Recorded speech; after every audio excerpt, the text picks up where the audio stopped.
We mentioned last time that there's 3 different types of buyers, and that each may evaluate your business differently or have restrictions on how they value and structure deals.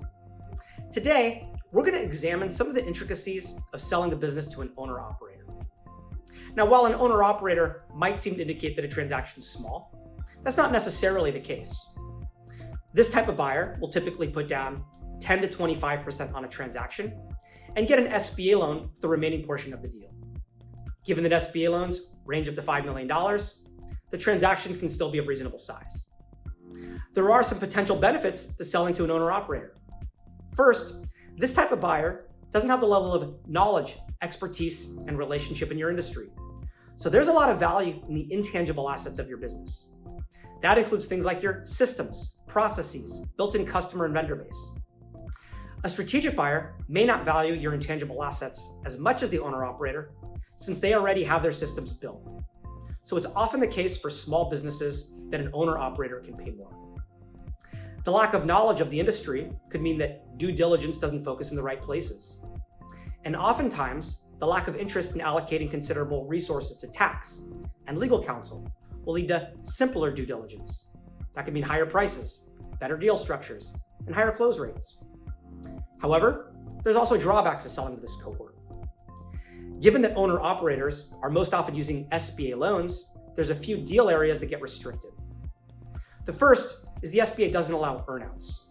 So in instances where a business is growing rapidly and the seller wants to get compensated for future growth, it becomes a challenge. Buyers might be willing to pay for future growth on the come, but are rarely willing to do so upfront.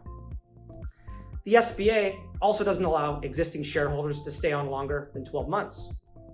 Owner-operators typically need the income that the seller paid, so they don't want the owner to stay on either.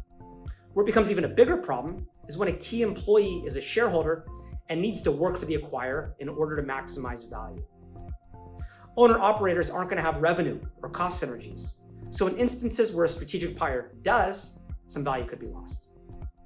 In summary, if an owner wants to continue working for an extended period of time, is hoping to participate in the future upside of the company, or the business has cost-saving opportunities when attached to a bigger business, an owner-operator may not be the best type of buyer.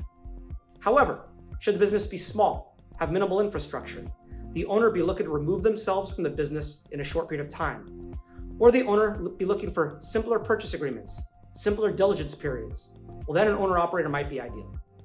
Of course, each business transaction is different, so it's important for you to understand who the most likely buyer will be to figure out how to operate in a way that will maximize value over time. We're going to explore selling to a strategic buyer next time. See you then.